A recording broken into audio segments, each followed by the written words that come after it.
இன்றைக்கி நம்ம பார்க்க போகிறது மீன் குழம்பு. பார்த்ததையுமே தக தக தகன்னு இருக்கிற இந்த மீன் குழம்பை எப்படி செய்யலான்னு பார்க்கலாம். ஒரு மிக்ஸி ஜாரில் 2 ஸ்பூன் வரமல்லி, 2 ஸ்பூன் ஜீரகம், 1 ஸ்பூன் வெந்தயம், அரை ஸ்பூன் மிளகு, 8 காஷ்மீரி மிளகாய், காஷ்மீரி இல்லைனா நார்மல் மிளகாய் சேர்த்துட்டு பவுடரை அரைச்சி எடுத்துகிட்டு வந்துடலாம். பவுடர் அரைச்சதுக்கப்புறம் நம்ம பூண்டு இதில் சேர்த்து அதையும் தண்ணி விடாமல் அரைச்சி எடுத்துகிட்டு வந்துடலாம். இது ஒரு பேஸ் மசாலா மீன் குழம்புக்கு. இது ஒரு பக்கமாக இருக்கட்டும். நம்ம 4 தக்காளியை மிக்ஸி ஜாரில் கட் பண்ணி ஒன்று பாதி அடித்து எடுத்துகிட்டு வந்துடலாம். பெரிய லெமன் சைஸ் புளியை ஊற வச்சிடலாம்.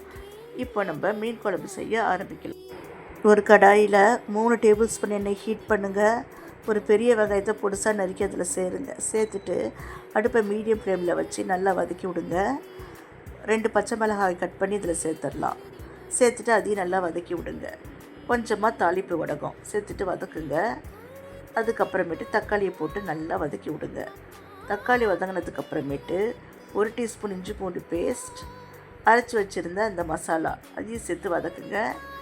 4 ஸ்பூன் மிளகாய்த்தூள், 5 ஸ்பூன் மல்லித்தூள், அரை ஸ்பூன் மஞ்சள் தூள் சேர்த்துட்டு பச்சை மணம் போகிற அளவுக்கு நல்லா வதக்குங்க.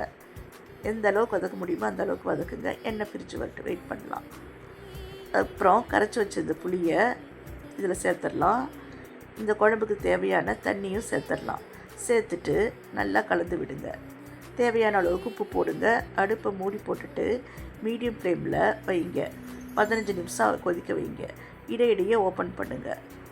இப்போது 15 நிமிஷம் ஆச்சு. எண்ணெய் லைட்டாக பிரிஞ்சு வந்துடுச்சு. மீனை ஒன்று ஒன்றா சேர்த்துட்டு 10 சின்ன வெங்காயத்தை தட்டி பச்சையாக அதில் சேருங்க. மீன் போட்டதுக்கப்புறம் சின்ன வெங்காயத்தை போட்டிங்கன்னா குழம்பு ரொம்பவே டேஸ்ட்டாக இருக்கும். அரை குழி கரண்டி நல்லெண்ணெய் ஊற்றிட்டு அடுப்பை சிம்மில் வச்சு 5 நிமிஷம் மீனை வேக விடலாம். கொத்தமல்லி தழை போட்டு ஆஃப் பண்ணுங்கள். சுவையான சூப்பரான மீன் குழம்பு தயார்.